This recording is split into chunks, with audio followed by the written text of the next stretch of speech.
50,000 British Muslims last year. 50,000 British Muslims downloaded a terrorist manual in our country. 50,000, not 10, not 20, 50,000. So the first question is, where are we off to? Where are we off to? We are currently just left Crewe. We went to Crewe to speak with a journalist who thought he was clever using a fake name to write articles which slander and lie and falsely accuse people.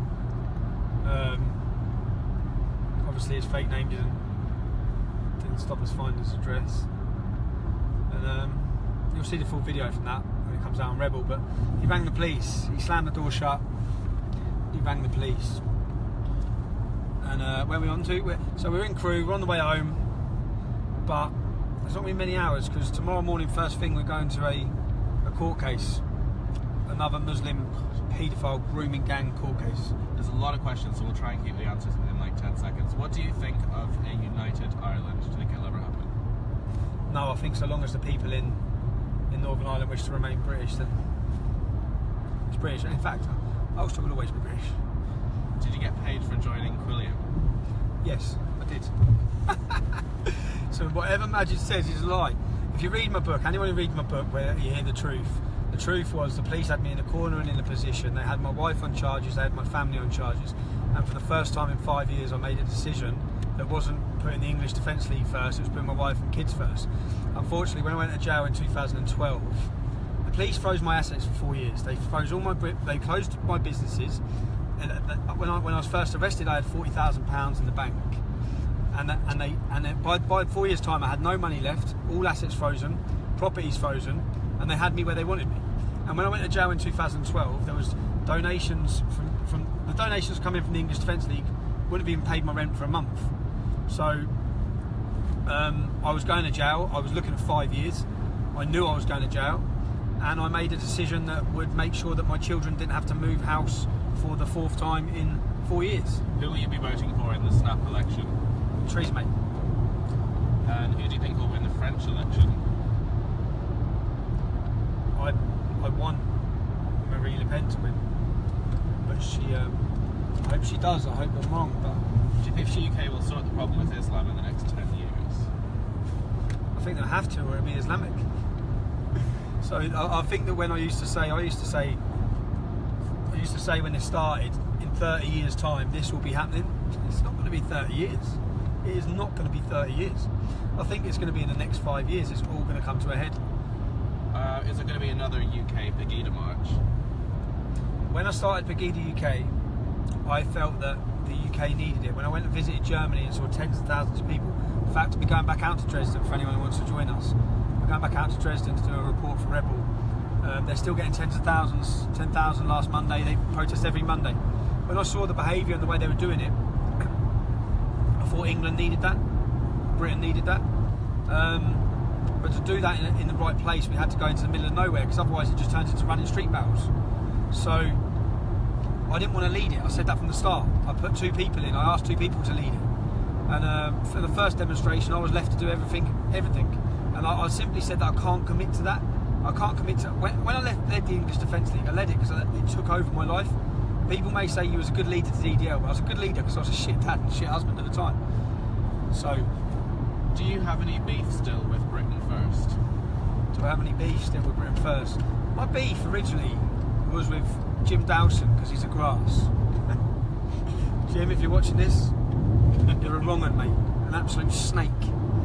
Jim Dawson uses patriotic movements to fund a lifestyle and a business, and that wound me up. And I found out Jim was working for Hope Not Hate, fact. He sold an article to Hope Not Hate about me, fact. So that was my problem. At the same time, I've had differences of agreement with politics. No one will agree with everyone's politics. Do you know what I mean? Can we deport all Remain supporters? Well, they want to be you part of Europe, go to Europe. If you love it that much. So, yeah. Do you always drive in the fast lane? I'm not breaking the law. I'm abiding by the speed limit. What do you think of Paul Nuttall? What do I think of Paul Nuttall? like Paul Noel until I heard that he went to a mosque and begged for votes and for the Stoke election. Until I saw a leaflet that they were handing out in the Stoke. I don't know who's advising him. Until I saw a leaflet in the Stoke election that was basically promising we will not ban halal. Cringe. I think today their announcement's better. It's UKIP, the way I see it, you're never going to be a party that gets into power to govern the country. But what they need to do is take votes from the Conservatives, so the Conservatives are pushed on certain policies. That's it. So to do that, you need to be whether it be extreme or just. Don't sit on the fence. The majority of people in UKIP have had enough of Islam. The majority of people who vote for UKIP, who support UKIP, don't want Islam to grow and dominate our country. So just tell the truth. That's what you think. That's what you should be saying you think. Cut the bullshit. That's it. Now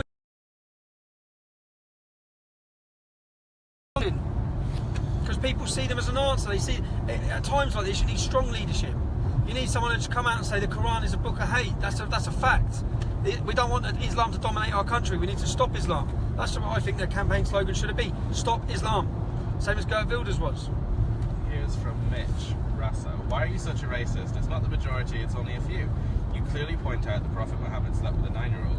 Why don't you pick on Jews? Their Bible is full of incest. What's his name? It's gone really far back. Was it Mitch? Mitch, wasn't it? Mitch, yeah. So Mitch, why am I such a racist? I never speak about race. In fact, the genuine racists in the UK hate and despise me. I'm known as a race traitor. So on one side I'm a race traitor and Zionist, multiculturalist. On the other side, dickheads like you continue to call me a racist with no justification. The bloke's door I just knocked at, there's no justification. All the people who call me that, what I find funny, whenever I've had this opportunity where people have said it, their group of friends or their life is exclusively white. Mine's not. Many of my best friends who are like my family, who I love, are not white. They're not white. And why do I talk about Mohammed sleeping with a 9-year-old? Because people, they believe everything he did was perfect. Everything he did was perfect. Perfect. Sleeping with a 9-year-old perfect? No, it's not. It's disgusting and backward. And no matter when that is in history, it's disgusting and backward. Yeah, but it was different back then. No, a 9-year-old's a 9-year-old. It's a little girl, it's a child. Aisha, when he took her as his wife, she still had her doll. She still had her doll. It's in the hadiths. She still had her doll. Sicko. What do you think of firearms in the UK? Do you think we should have a similar legislation to America? When counter-terrorism police come to my house at 4 o'clock in the morning, they come to tell me that I've been named on Al-Shabaab's list to be killed at all costs. And at the bottom of the note, they said you cannot break the law to get weapons, basically to protect yourself, and basically guard your house. Yeah. So put my key lock on. You know what I mean? Al-Shabaab are coming, Jack. Are going to want to kill you. If Muslims want to come to my house and kill me, I've done nothing wrong. Yeah. I should be free to protect my family and my home, but I'm not. So for that reason, personally, for my own personal experience and reason, I'd feel a lot safer sleeping at night. I'd feel like I could protect my family the way I should be able to if I was allowed to legally hold a firearm. With Ramonas and Sinn Féin using Brexit to scaremonger and push for a border patrol, where do you stand on the constitutional position of Northern Ireland? I don't know what you mean. I have no idea what he means either. Is it snowing? Let me see. It looks like it's snowing. Why do you think our politicians are so scared to criticise Islam? Has anyone seen a video of me walking through Luton? Maybe they don't like getting punched in the face. Maybe they quite like sleeping at night without the fear of someone coming through their front door to shoot them or butcher them or cut their head off. Don't blame them for being scared. Tommy English says, what do you think of Peter Satchel? I think he's a paedophile.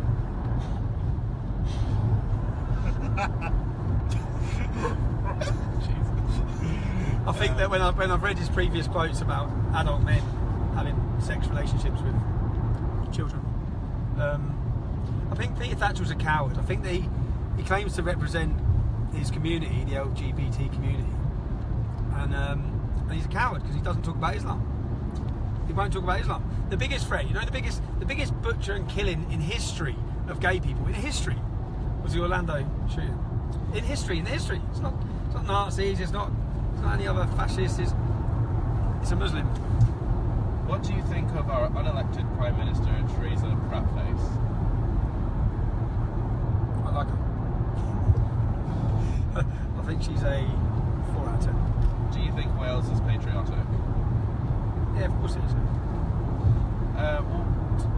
What do you realistically envision the UK to look like in 20 years? Islamabad. What can be done to educate the population about radical Islam? That is the key. The key is education. Unfortunately, while we're trying to educate them and make people aware, the education system from the government is lying to them. It's brainwashing a generation of children to believe that jihad means struggle, that Islam is peace. What's your favourite curry? Korma. How bad do you think? And I love it, man. Like chicken korma plain rice and chips. It's not actually a curry, is it? It's not without it. Yeah. This is actually passing the time quite better than. It's pretty good. Will you be visiting America anytime soon? I wish I would be. Yeah. I wish I could, but I don't think I can. Because if you know anything, then you know that I illegally entered America in 2012 and I spent 10 months in prison for doing so. But even at the time, just to justify why I did that, I went with a warning to America. A warning to America on what's going to happen, because what's happening here is going to happen there. So I knew full well at the time I was risking prison doing it. But to be honest, at the time of leading the English Defence League, you had to be prepared to do two things: get killed or go to prison. What do we used to say? Death, prison or glory? And glory's on its way. So, JB Cass says, I work for a fish, full stop, but I think he meant, I work for a fish and chip shop and a Muslim owns it, and I was cooking chicken breast and I had to go to the freezer and I saw halal in the freezer, so I quit my job. Well done, JB. was it a good fish and chip shop? You saw halal, just saw what a side that said halal, just saw halal in the fridge. What do you think about Christianity? What do I think about Christianity? I think it has weak, cowardly leadership in the UK. I think that our culture and our history is important. 1,000 years of history in the UK, in England, is important. I think that I'm not incredibly. I don't know. I hate the church leadership. I hate them. I think they're cowards. I think they're sellouts. I think they're part of the problem. The destruction of Christianity. What's happening? I think the Christians are being persecuted worldwide, and they should be spoken up for. But so many people are so eager to criticise Christianity whilst giving Islam a free pass, when in comparing the two is just ridiculous. What do you think will happen? Mark says, what do you think will happen if Corbyn gets in at number 10? It's not going to happen, is it? It's never going to happen. He said he thinks he'll be in jail within weeks. Who, Corbyn would? No, you.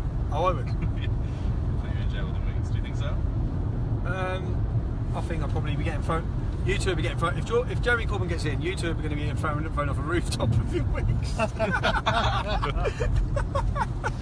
And yeah, I'll probably be getting sentenced under Sharia somehow. Are you not bored of wearing Stone Island now all the chaps are wearing it?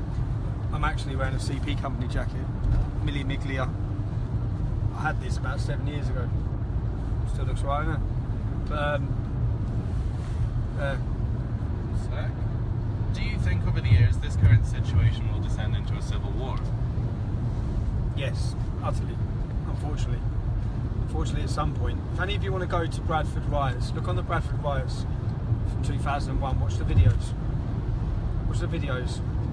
And they did that at that time, and they've been held back, I think, since. But when it does happen, it's going to spill into the streets of every European city.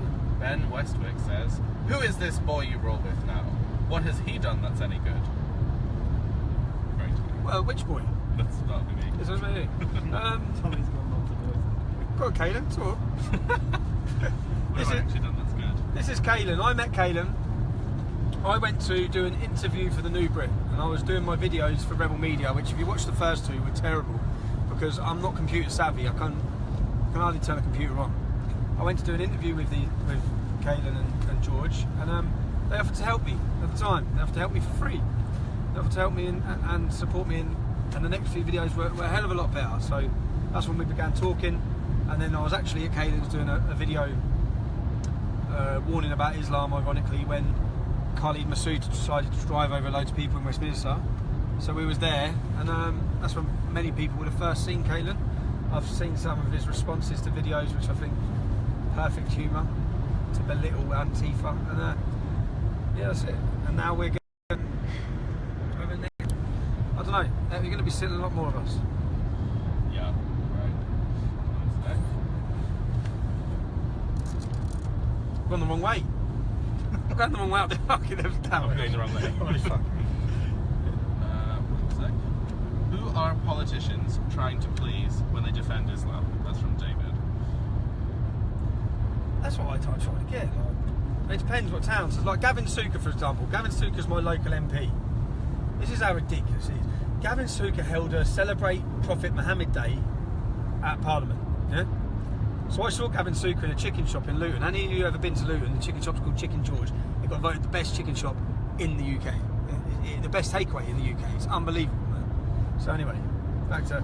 So I see him in there, and I hadn't seen Gavin Suker since the start of the EDL. All he ever done was stood on TV, and he tried to take the moral high ground. He'd stand there and he'd say, well, I'm the same age as Tommy, I'm from the same town, but I didn't go down the life of crime. It's like, no, Gavin, you went down the life of fucking kissing arse to Islam. Yeah. But so, when I see him in the chicken shop, I said, Gavin, can we have a word? It's the first time I've seen him. So we've gone outside, and I said, you held a Celebrate Prophet Muhammad Day in Parliament, didn't you? And he went, yeah. I said, tell me what you know about Muhammad. And he just looked at me, and I went, well, come on, talk to me about Muhammad's life. Just tell me about his life. He went, I know Muslims respect him. I said, so you held a Celebrate Muhammad Day because many Muslims respect him. I said, there's quite a lot of people out there who respect Hitler. Why don't you hold a Celebrate Hitler Day? You know what I mean? I said, so what? You don't actually know anything about Muhammad then? Oh, fuck. Oh, no. So when I started talking to him, I said, did you know that he beheaded 600 people? Did you know that he had 7 poets killed for their free speech? Did you know that he tortured a man called Kanana for his gold? And I started listing all these things that surely you find disgusting and morally bankrupt as an individual. And he just didn't know anything. I said, so you're holding a Celebrate Muhammad Day without knowing anything about the man? It's just pure ignorance. And so that's what I think of politicians. I just think they're ridiculous, ignorant. And another funny thing, so Gavin Suker always goes on about how much of a Christian he is, and I'm a Christian, and he goes on about his church. What he doesn't realise is I met the minister, the leader of his whole church, to have a meeting. And the leader of his whole church gave me a book, and the book was called Unmasking Satan. When he gave me the book, he said, Satan is Islam. So Gavin Suker it just winds me up. The whole thing winds me up. What do you think of the Madeleine McCann case? Do you know what? I always really... I remember where I was. I was actually in Dubai, of all places, in a Muslim country at the time, when she went missing. And I don't know, but it would haunt you, wouldn't it? It would haunt you. People go on about the parents. I think if the parents weren't middle class and weren't educated, they'd have been slammed for what they did. Like, I go away with my kids, even if the kids out in the garden, they're not out of my eyes. I would not let my kids out of my eyes. Yeah? So I think what the parents did is wrong. They've sort of been punished for that for the rest of their life. In a sort of, I could not even begin to imagine what it must be like for them, or for any parent who's ever lost a child and not having any closure on whether they're alive, where they are. I don't know, what was I reading today? That MI5 hit the body. Did you read that? MI5, some coppers come out, it's all in today's newspapers or something. I don't know, I just wish more than anything that she was found, or she would be found. Charles says, what do you think of Uber? I hate Uber, and it winds me up. So anyone, I had a taxi the other day in London, a black cab, and he was, you know how emotional he got telling me the story of what he used to earn, what he's earning now. That Uber, what did he say, 100,000 of them in London, 20,000 black cabs, I think he said. So that obviously you can imagine how much of their trade's gone down. And then he went into, so one of the top politicians who's now getting, what's his name, George Osborne, who's now getting £500,000 a year to apparently work one day for some top company. There's been an expose on this. I was thinking about doing a video about it after speaking to him. And he's the one who passed the legislation or said we won't confront Uber. So after the government, working for the government and not trying to stop it or something, he's then getting £500,000 for one day a week as a consultant.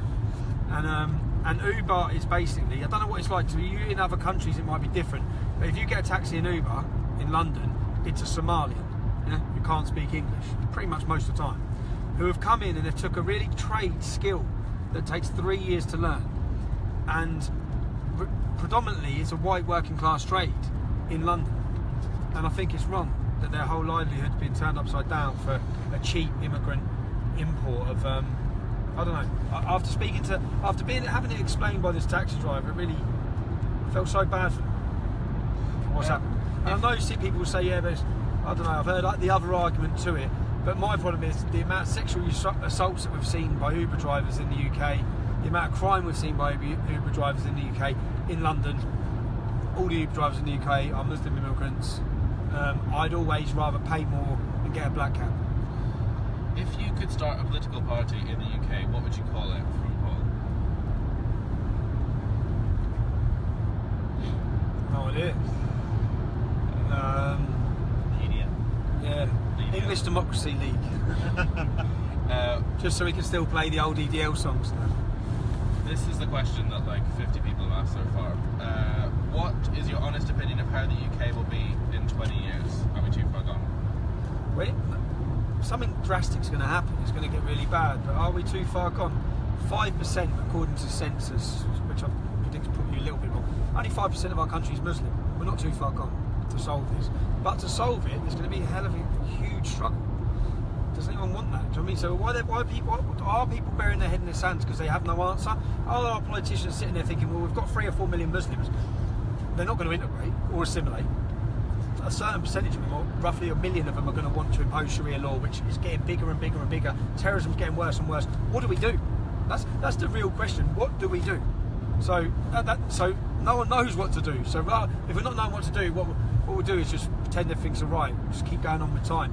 But that ain't going to help us at all, because we're going to get to a demographical change where, especially when you look at the age group, by the amount of Muslim children there's coming, where there will be a huge force by then across Europe. Scott Gibson says, are you religious or are you atheist? No, I'm not religious. Have you ever been? I was brought up, I used to go to church quite a lot actually when I was younger with my parents. I'll tell you the truth, I was brought up a Catholic. I christened my kids a Catholic. I wish I didn't. I christened my kids a Catholic for my mum. My mum's a devout Catholic. I'm not. I think the Catholic Church and what they're allowed to happen is disgusting and sickening. Yeah. So, yeah, I'm not. That's it. I'm not. Neither are my children. So Adam Scott, who I think I know, says, what do you think it will take for the government to realise that a good proportion of Muslims hold ideas that are inherently anti-liberal, according... Well, I think that a good proportion of politicians already know that. You've got to be a proper idiot to not realise what's happening, you know? Like, even look at Trevor Phillips. Trevor Phillips, a man that termed the phrase Islamophobia in Britain, has now realised that he's fucked up. He's now realised, I think that on that census it was 60%, was it 66% of British Muslims would not report on a fellow Muslim who was going to join ISIS. 66%, you know. 2/3 of them. That's not a small number. Yeah? That 26% wanted Sharia law. That's not a small number. 6% believe suicide bombings were justified. Oh, it's only 6%. No, that's about 200,000-300,000 people. It's not a small number either. Well, when you look at all these statistics and facts and figures, it's really alarming. And you've got to be right. They have to know. They have to realise. So, Gordon... Pressing conversation, this, isn't it? As well, everything considered pressing here. I know, yeah. What should be You all done? might as well lock your doors and hide because the future's terrible. What should be done with Islamic extremists that are under surveillance that are yet left to roam the streets? They should be interned into military prisons because they are foreign combatants of a foreign enemy. When we were at war with Germany, you wouldn't allow Germans to walk around the streets just pretending they're peaceful. If we know these people have signed up to an ideology that wishes to go to war with us, they are foreign enemy combatants. We are at war. Whether people want to admit that or not, we're at war. Can't let them just keep walking the streets, waiting. Every time, like, imagine one of your family members got killed. Even last week. Imagine one of your family members got killed by one of these men that they know is a terrorist. A lot of them have been in jail already for extremism. And we've just waited, and then they've killed your family. Your job is to protect us, the law-abiding citizens, the English people, the British people. Not to worry about the human rights of some absolute scumbag terrorist who would behead you like that. Leo says, are you worried that one day some crazy Muslim will take you out? Yeah, as long as he's not a 7-stone dribbly little mess from Pakistan, then I'll be a bit guarded about that. No, I sort of accepted that reality a long time ago. So, and I always think what I'd do if I was them, and try and weigh it up like that. And it's not thinking like it's just being genuine. I think for the first couple of years, I'd struggled to deal with that. I did struggle to deal with that. I felt I was walking around with terminal illness, and I struggled to deal with the reality that at some point one of these is going to get me, and that come from even when the police are sitting there, we've arrested them with guns, bombs, they're going to kill you time and time again. This. I just accept and think at some point, and I haven't changed my life. So anyone knows, if you live in Luton, I walk through the town every day. I go football every week. I'm not going to change my life or start hiding and running to live in fear from a load of beardy weirdies in their pyjamas who want to go on a fucking jihad. David Hogg says, what can be done to stop radicalisation in UK prison? Stop religion, stop Islam in prison. If David Cameron, as all our political leaders tell us, it's a perverted form of Islam, they're not Muslims. Okay, well, they're not Muslims, don't give them halal meat, don't give them a fucking Quran, don't allow them to go mosque if they're not Muslims. But you do, don't you? First thing you do when you get in there, they get their Quran, they get their halal meat, they get everything. When they go to jail, they're living a completely halal life. It's perfect for them. They're not like us. They don't miss women. They don't miss beer. They don't miss all the joys of life. They don't have any joys of life. Anthony Harper says he's about to buy your book on Amazon, and he wants to know if you get the same proceeds from the Kindle edition and the paperback edition. I do, yeah, I do. And anyone who's bought my book, thank you, because it's gone. Do you know, like for me, as a feeling, people would say, I hear it all the time, most hated man, you lads spend time with me. What sort of reception do I get in the street? Incredible. From everywhere I go. Incredible. Is it from everywhere? We're going to put a video together just to show people, like, it's just bullshit. But that's not always the way it's been. So you have to realise that 8 years ago, I know 8 years ago, people thought what I said was extreme. They thought I was an extremist. They've now realised that what I was saying was true. And it's a good feeling for me. It's a very satisfactory feeling knowing that my book, when I wrote my book, it wasn't, when I even typed it wasn't a thing that I wrote thinking about money, yeah? When I wrote it, I thought about my children picking it up, yeah? Because I thought at some point I'm going to get killed. And I want my children to know the story. I want them to know why their dad did what they did, why he made the decisions he made, and the reasons for doing it. And that's what my book was. It's a justification and a story and the truth and the evidence, which anyone can check up, of why and what genuinely happened. Because a lot of people would have seen me leaving the EDL. I have a huge regret about the way I left the EDL. I do. And at the time, when you see a documentary that's going to be coming out, we have 4 or 5 years worth of footage of everything I've ever done and everywhere I've ever been, from the day I walked into prison to the day I walked out of prison, all recorded. Yeah? And it's going to be put into a documentary with the ending of what's happening currently. And when you see the footage, it was something that was the most difficult decision of my life. I know there's footage of me sitting there crying my eyes out like a little baby after leaving the EDL, because the EDL was my life. It was my life, and I felt so attached to the people in that movement that it was so difficult to do. But it was what I had to do. And so the book really tells the story of that. It tells the full story of what the police have done and the pressure and what's gone on. So I think anyone reading the book, I say, well, you look at what I did, decisions I made, and I think half the people even now, some people slag me. I think you'd last 10 minutes in my shoes. You'd last 10 minutes in my shoes. And that's not me saying anything. They'd last 10 minutes. They'd last 10 minutes walking in my shoes.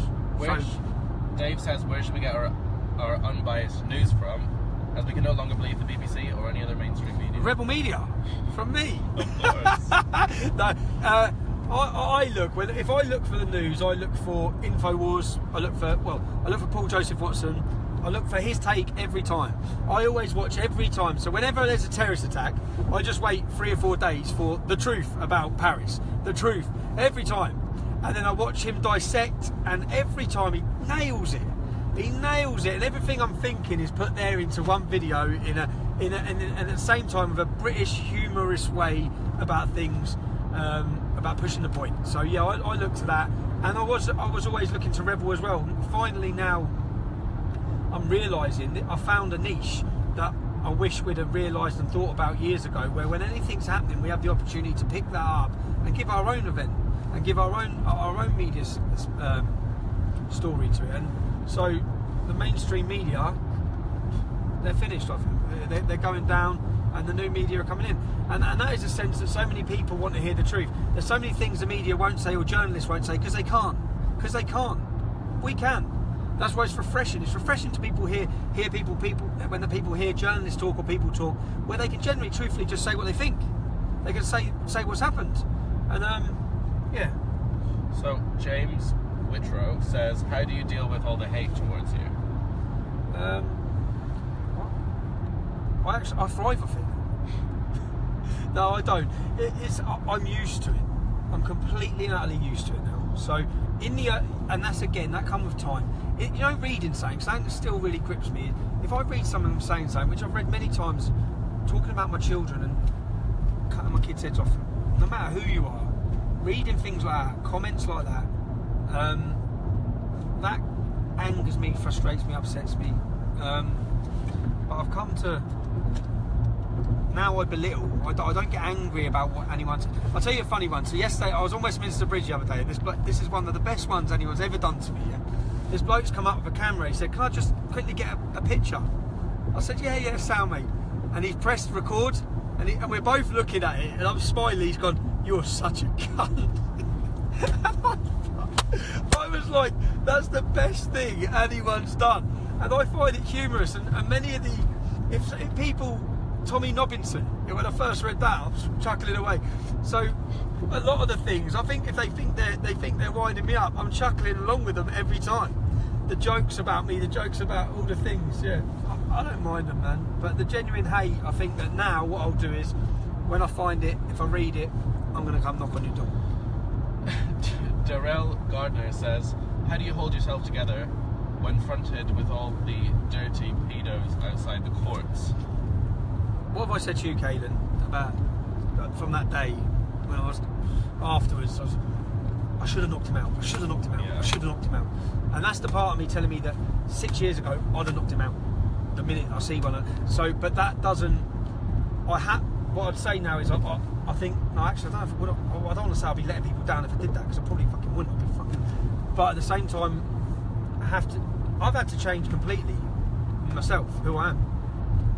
When I hear people say, "Oh, you were this, you were that," I think I'd have acted so differently on many subjects like 8 years ago, compared to how I act now. I'm calm now. Yeah. I'm calm. I'm not violent. In fact, I'm the opposite. I've tried to avoid. I guess that comes with growing up and getting older, and not being a good question. Being so hot-headed. Yeah. How do we deal with racists within our movement that delegitimize our messages? You can say you know who. But this is the same. So the way it went with the EDL, what we had to do in the EDL was the only language I understood was that, and that's where I had to get to an EDL, and that's why it's such a hard thing to do, is organise a street movement where anyone can turn up, because you get people hiding with their own agendas in the movement. Fortunately, whatever I do, racists, Nazis, they hate me. They fucking proper hate me. I've had running after running. I remember making videos years ago, saying like, I'm short, I'm fat, I'm 5'6", I'm a little fat white kid in Luton. If you've got a problem, come down to Luton. And I remember being out on a night out in London. I got a phone call from a landlord of Luton's main football pub saying, there's a bloke in here. The geezer, his name was Stevie Carroll, yeah. He travelled from Newcastle. He's one of these he was part of the North East Infidels.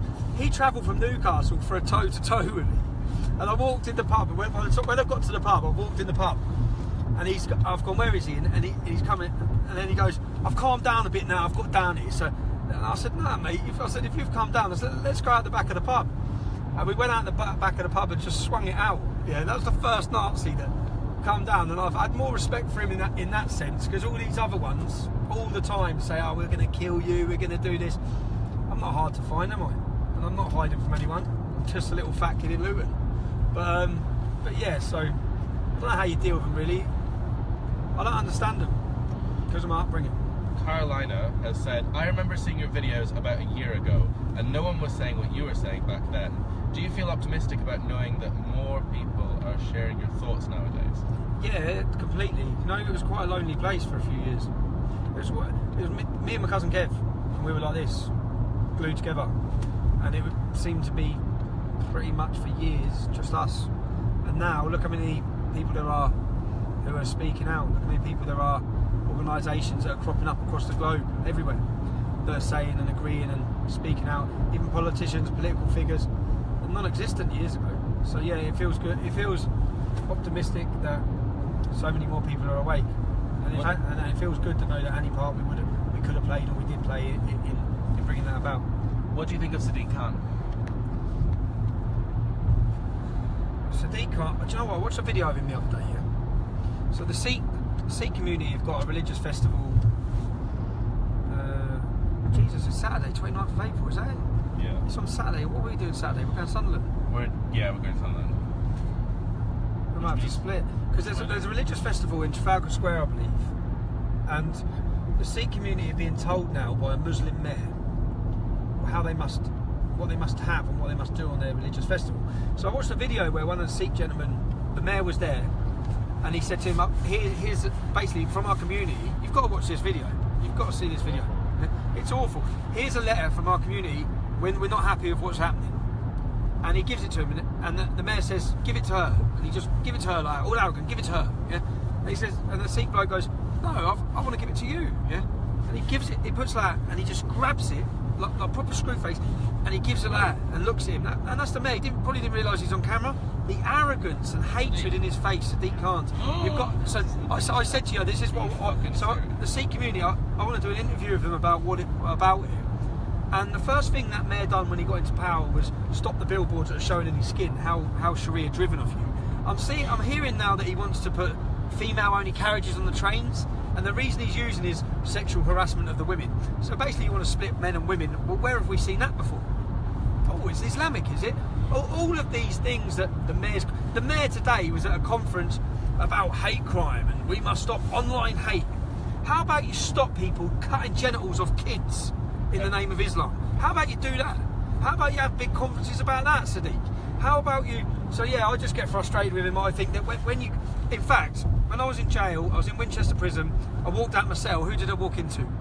Sadiq Khan. Oh my God! I went, you. And he's looked at me, went, oh. I said, what are you doing here? And he goes, and then I told him, I said, do you know what it's like in these prisons? Do you know what's going on in these prisons with the followers of your religion? Do you know what they're doing in these prisons? And then he went on about, he goes, I saw you when you left the deal with Majid. He said, I was Majid's friend and lawyer when Majid was an extremist.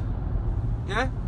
Of course. He's friends with all the extremists. He was friend when I started going back with the mayor thing, because this was before he was mayor. At this time, he was shadow prison governor or whatever. He was in charge. He was the Labour representative for the prisons. Yeah. That's why he was in the prison, walking around the prisons.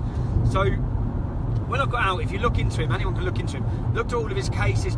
Who did he try and get into the UK? He tried to get a Muslim into the UK who had made comments about how white people have all got the devil in them. Was it Farrakhan? What was his name? Anyway, yeah. Anyway, as you can gather, I don't respect Sadiq Khan. Yeah. And everyone's celebrating, we should celebrate the diversity. It's great. Look, Sadiq Khan, the Muslims got in power in London. Well, that's because all the Muslims are in London and everyone else is running away from it. And all the liberal elite idiots are buying his bullshit. What do you think of Jehovah's Witnesses? I don't know anything really about Jehovah's Witnesses. I know one man that used to be an absolute lunatic, armed robber in Luton. He went to prison, he come out of Jehovah's Witness. I was working on his house years ago and I weren't allowed to swear, that's all I know. Do you believe in meme magic? Yes I do, we've got a great meme, we'll see it later. I believe in meme magic. What is meme magic? Meme magic, have I sent you any of this stuff? About Keck and about... No, I don't know anything about meme magic. Meme magic? Meme. It's basically... Are you talking about memes? Not like normie memes. I'll show you later. Like... let me see what else there is here. Should we build a wall to keep out Remain supporters? Yeah, just build it around the M25.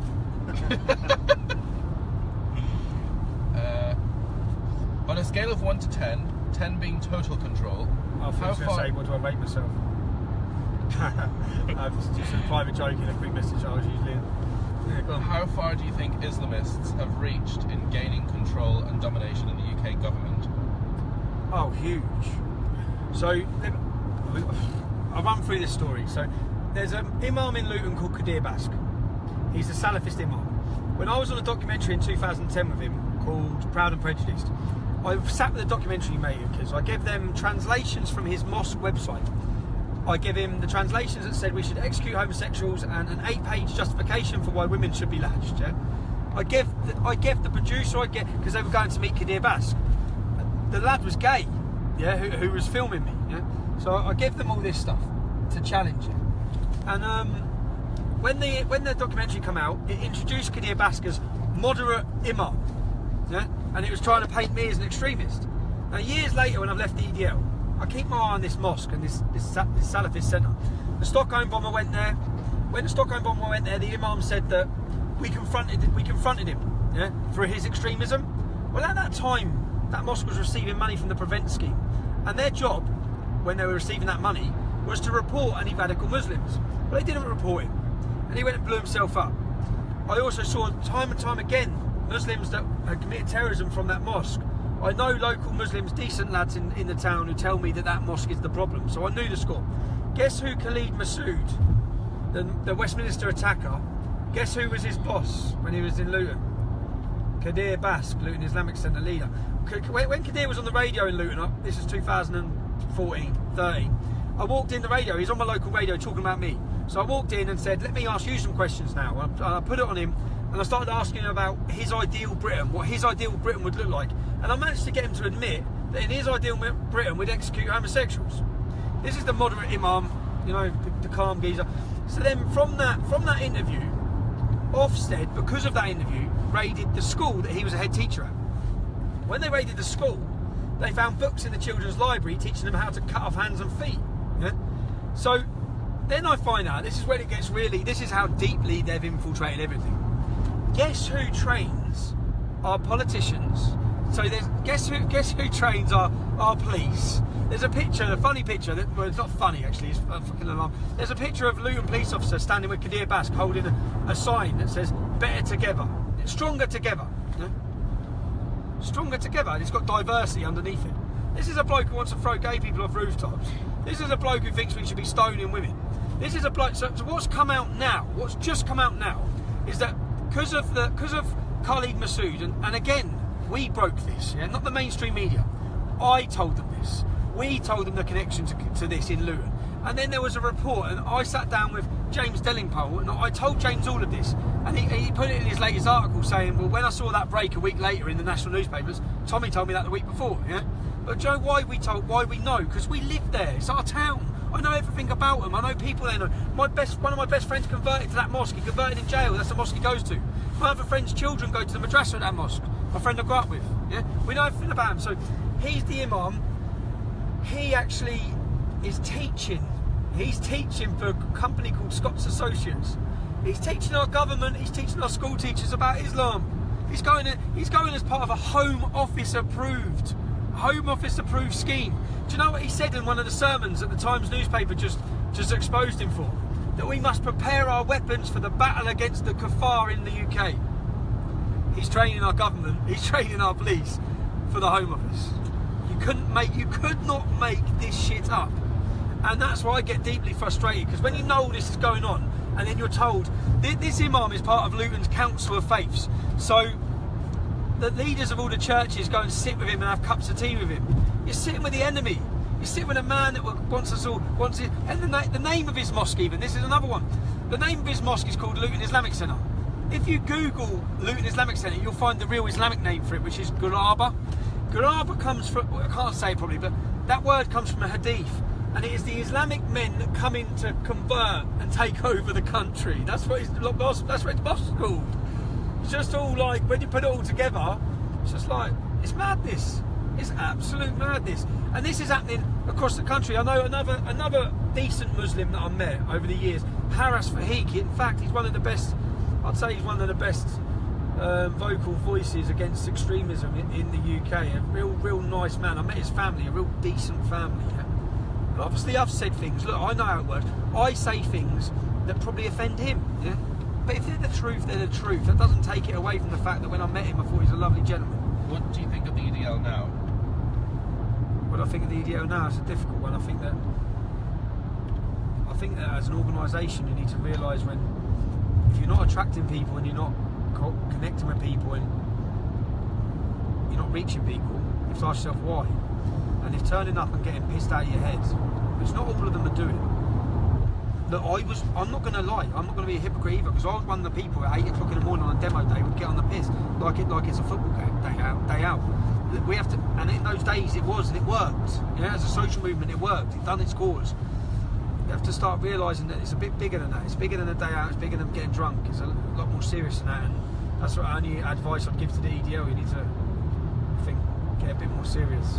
Harry says Hitler. So Harry says Hitler would have loved you. How does that make you feel? Hitler would have loved me. Yeah. Would he? Why would Hitler love me?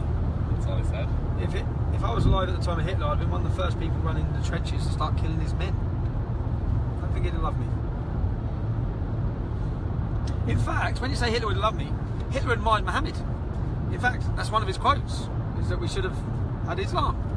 He had SS divisions of Muslims to kill Jews. And Hitler would have admired someone who thinks he's a fucking knob. Shit question. Shit bloke. How would you answer the Jewish question? What is the Jewish question? The JQ. What is the JQ? The big I'll tell you, JQ. I'll tell you my experience. So, guess what? We're back to Qadir Bask. So, Qadir Bask, who's the Imam from Luton Islamic Centre. Well, guess what the Islamic Centre used to be? It used to be the synagogue. Until they were driven out and forced out of the town. I remember when I was probably 21, I remember watching Jewish family. There was a Jewish Holocaust memorial in Luton Town Centre.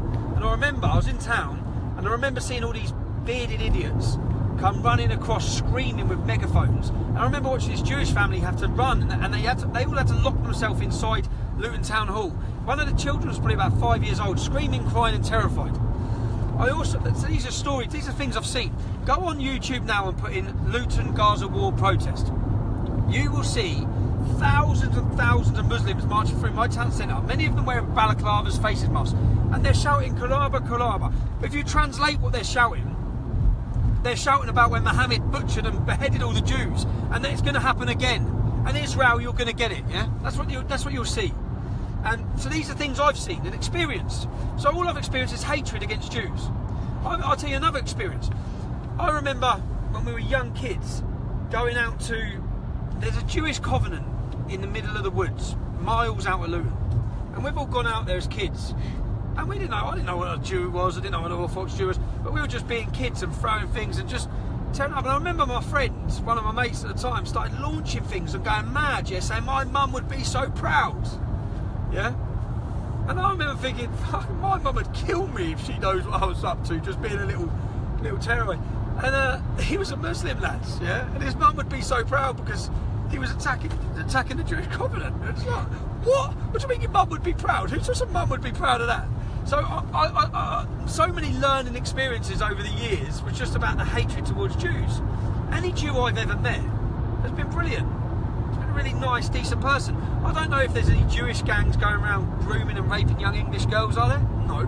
Are there any Jewish men, street gangs selling heroin? No. How many Jews are in prison for crime?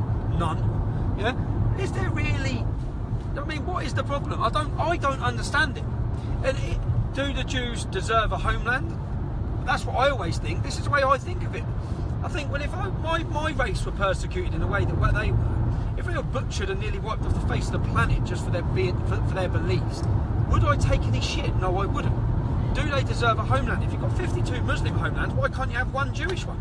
I went to Israel to experience this and find out about the JQ. I wouldn't say it's the JQ. And I found a beautiful country with beautiful people. And of course problems, and of course a history of problems. And in war there will be problems and wrongs on both sides. But I also went and spent time in a refugee camp, a Palestinian refugee camp. When I did it, I went away against any advice from everyone, including my mate I went with. And I paid young Arabs to take us where we weren't meant to go. And I remember going into this refugee camp, and it was a Fatah controlled, so terrorist controlled refugee camp. And I spent the day there. And I spent the day talking to the refugees and talking to the children who are 3rd and 4th generation refugees. And as a dad, my heart felt for them, yeah? And it works because I walked out of there feeling I want to help those kids, yeah? But the refugee lad who I met, who I'm really related with as well, is probably my age, and he's a 4th generation refugee. He said that Palestine has had 3 times as much money, roughly, as Germany had to recover and rebuild after the war. And they still haven't even got a football pitch in their refugee camps. And do you know why, he said? And I asked him, you can watch his interview, it's on YouTube. I said to him, who is oppressing you? Yeah? And I expected the answer, Israel. Yeah? And he said, the Palestinian Authority. I said, what? He said, yeah, what they do is, and this comes from our British taxpayers' money, what they do is everyone who kills a Jew or an Israeli, yeah, they get the equivalent of, say, £2,000 a month for the rest of their life. So if you're, and when I thought about it, it really hit me, because I'm on this refugee camp, I've got 3 kids, I'm looking at all these children who've got nothing, not even a park or football pitch. When you talk about what leads people to extremism in the UK, they say boredom, poverty. Fucking hell, you're looking at it there, yeah? And I'm seeing all these families, and I'm thinking, as a father, I try to do what's best for my kids, and everyone does. And I'd want what's best for my kids, and is killing someone and getting a lifetime of money to get them out of that situation, is that is that a motivation? Do you even need a religious motivation when you're basically hiring mercenaries, which is what the Palestinian Authority are doing? The Palestinian Authority are getting taxpayers' British money to do that, to pay that. It's insane. And another thing he said to me, again, you can watch on the video, do not give any money to Free Palestine. He said, because all the money goes to Hamas, all the money goes to extremism, all the money goes to terrorism. Insane. Everything I thought I knew about Israel. Another thing, when I was there, you can watch this video as well. I'll put it up when I finish this. Oh God, I fucking rant on, don't I? But I'll put it up when I finish this. I'm walking through, I've come out of an area I'm not supposed to be in, yeah? And I've seen about 1,000 Muslims in a desert, and all sand going everywhere. And I've just said, take us over there, yeah? You've got to watch this video. And they take us over there, and I get out of the car, and they're everywhere, and they're racing camels. And I see some of them with machine guns, and I walk into the middle of all of them. And then guess what I'm wearing? I'm wearing a bright blue t-shirt with a Star of David right across the middle that says Israel. And I'm videoing it saying, this could go very fucking wrong, yeah? And not one of them batted an eyelid. Even when I went up and spoke to them, when I asked for a translator, an Arab kid who was with us, I asked him to ask them their opinion of Donald Trump. And do you know what they said? Because Donald Trump had got elected that day. They said, yes, strong leader. We need strong leader in the world. And I'm like, what? And everything I thought I knew was different. And another Muslim, all the Arabs I met in Israel, I asked them, I wanted to know, what's your opinion of Israel? They loved it. The Muslims that lived in Israel loved it. And you know what one of them said? He said, where do you think? And he looked at me like I was an idiot. He said, where do you think I want to live? In Syria, in Iraq? He said, you see what's happening? He said, I can wake up here, I can go to my mosque, I have the freedom of my religion. That's Israel. That's what I saw. I also saw a problem with, I'd say, a level of arrogance from some of the Orthodox Jews. But in general, it was a fascinating country. It was one of the best trips of my life. That's my answer to the Jewish question. If you blame everything, including the bad weather, on Zionism, you're a knob. Proper knob. If you blame absolutely everything, that's all over here. And I used to banter about it. I wore a badge saying I'm a Zionist. That was basically for Nick Griffin. Just because all I ever heard of Nick Griffin was about, I work for the Jews. I fucking wish I did. He's getting funded by Zionists. I wish they were. There's only Zionists out there watching this. You like that speech? I'll give him a PayPal account. You just send it over. Because, no, that's the Jewish question. Jews are now being persecuted. Israel Shalom, we're going to have a documentary coming out soon on a Jew who's persecuted to death. And when you see the story of this, it'll be on Rebel Media. When you see this, when you hear the story, it's unbelievable. You wouldn't believe it. At the same time, so this week in Paris, there's a court case. 28 Muslims call themselves the barbarians. 28 of them are on trial for kidnapping a Jewish man off the street, holding him for 3 weeks and torturing him to death. 3 weeks they had him. 3 weeks alive still. You wouldn't think that's happening in Europe, would you? No one would think that's happening. That's happening. The police couldn't find the man for 3 weeks. They had him in basements and in different places, in their ghettos. It's real. It's happening. Do you ever think there'll be a boy who can swim faster than a shark? Eric, what was his name? The black dude in the Olympics. This is Pat Ruffy. Great question, Pat. No. Tommy, this is scary. Don't spout any more rubbish unless you become unrelevant like previous years. This is from Dylan. Well, that shut me up. Stop. Turn the live stream off. Have we seen anything from Andy O'Brien? Is Andy O'Brien come out, the Irish geezer? There's over... Do you know what I like about... Let's have a look. If Andy O'Brien is here, can he message now? Because I've had to scroll up to the top. There's literally thousands of messages. Yeah, Andy, if you're there, get involved. Let's have a look. Let's wait for Andy to speak. If there's anyone out there... Nah, forget it. Anyone? Oh. Nah, forget it. No? Doesn't seem to be much. He's not replying. Who, Andy? Yeah. Someone said you need to get some friends. Some friends? Yeah. I know. I need to grow a little bit as well.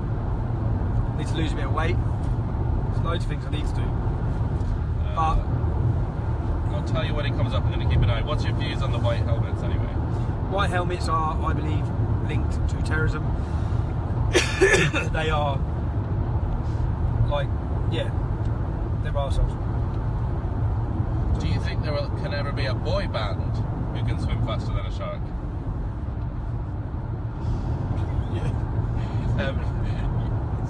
Ian Warren says, "You're the serpent who guards the gates of hell." Isn't it a dog that guards? Guilty. A three-headed dog. Guilty, yeah. That's me. I am the worst and most dangerous man in Britain, and all the Muslims, you know, the 3,500 that the security service is watching 24 hours a day because they want to kill us and murder us. They're sound. Tom Graham says, "Oh, well, tell us how much you spent on the new Jewish documentary. Roughly £42,000. Israel Shalom. Is that what he's asking? Yeah. Haven't spent anything, have we? £42,000. No, it's 42,000. Zionists. Oh, right. Spending money So on. I'll tell you what happened. So 4 years ago when I met this Jewish lad, which is the film, the evidence we've got, he told me the stories, horrific stories about the torture and things he's gone through. And before he died, he contacted me and sent me and I've got all copies of all of this. He said he's coming to the end of his time and he's told his family what to do upon his death. And then when he died, I was contacted by a member of his family. And they gave me a key to his house. And I went, oh, I've gone the wrong way, I've just gone the wrong way. Oh my god. Fucking hell, Tom. And he gave me a key to his house, and when I went to his house, he'd left all paperwork and evidence of what he's been through. There's in excess of hundreds of attacks against him, burned out of his home. In fact, when you hear what he went through, it's unbelievable. And copies of all the letters to the police begging for help, and he was left. So what's it cost? It's cost nothing. We spent one day in Aberdeen where we went to meet with his family. We're meeting with other family members and friends to get their take on what's happened and how this has happened in modern Britain. We always hear the thing, you hear never again, never again. One of the men that he wrote to time and time again begging for help about what was happening to him, actually stood on Holocaust Memorial Day and said never again, scumbag, whilst leaving a man to be persecuted to death. So we haven't spent much money, but if you don't like the truth, then you want to tell lies and say the Zionists paid millions for this documentary, whatever you want. Yeah. That's what you do anyway, isn't it? Will there ever be a Jew that can swim faster than a shark? Yeah, definitely. That's a defo. What's your biggest disappointment? Biggest disappointment? My height. Currently my weight. No fucking me. Let me just see. A sec. Keep your eyes This on is the past the time loads, isn't it? Yeah. Been going nearly what, an hour? How should I react in class when my teacher says Sharia law is peaceful? That's from Garrett Jones. Tell me and I'll come and troll watch her. Just contact me and I'll be up your school, walking in her class, on camera. Do you know what I had the other day? I had a 14-year-old boy messaging me. A 14-year-old boy messaging me saying that what he'd said at school, and he's now suffering from mental health issues. When I read it, man, I was nearly in tears reading his story. He said at school that Islam is a backward and violent fascist ideology. And because of that, he was put on the prevent scheme.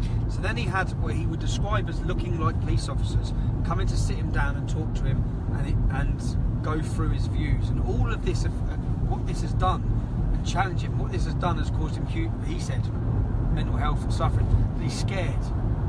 Now, if our school children are observant enough to recognise facts and truth in amongst all their bullshit and lies as they're being taught, that Islam is a fascist violent ideology, because that's just factual, that's actually factual, proven, then what's he being punished for? Why are we punishing our youth and our children for telling the truth? That's what's happening. I don't know what question that was answering, it wasn't really, was it? Martin Guy says, could an email address ever be born that could swim faster than a shark? Martin, cheers, man. What do you think of the pedestrianisation of Norwich city centre? Over what, Norwich? Pardon? Has Norwich got a city centre? Yeah, it does apparently. Are you going to be in Leeds when Muslim paedophiles are in court? Yes. Yes, I am, and part of the reason why is as well, when I walked out of that court that day, I don't know if I've uploaded this video properly yet, but there was a Muslim solicitor with them, and she said, oh, great turnout, Tommy, well done, yeah, really good turnout. I said, what are you talking about? I've come here on my own, just come here to report on what's happening. And she goes, oh yeah, well done. I said, they've raped kids. She goes, wow, so what?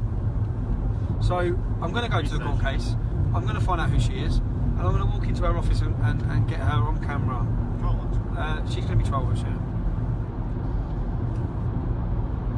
And I think that what's happening, 28 men, there's 17 men in court tomorrow in Oxford for exactly the same, raping young English kids. There's 25 men coming up in Halifax, I think there's 30 odd in Newcastle. There are these cases going on across the whole country. Now, the mainstream media seem to have dropped them, the national stories. They won't keep them off the local news, they're on the local news. But surely if 28 Englishmen had gang raped 120 young Muslim children, I reckon the BBC would be reporting it, don't you? I reckon so. So if they're not going to report it, what you can now be assured is that rebel media will be outside the case, bringing you, confronting them and challenging them and their families if they turn up, about the sick, perverted and what their justification is for what they've put their children through, and the racism and the hate that they've put against the children based on their religious beliefs. So we've had people ask where Britain is going to be in 5 years, in 10 years. Someone's asked how Britain is going to look in 100,000 years. 100,000. Yeah. What do you expect me? They're just being silly. What's worse, cheating medical science or cheating friends? I don't know what that makes sense. I wouldn't even ask any of those shit ones. No, that's being silly. Boring. And if that's it, we've been on for ages, haven't we? Unless there's any... Yeah, I mean, there's a lot coming through, but this seems to be getting a bit silly. What would you like to say? Wenger out. For those of you thinking that. Wenger in or out. 50,000 British Muslims last year. 50,000 British Muslims downloaded a terrorist manual in our country. 50,000, not 10, not 20, 50,000. Dramatically melted.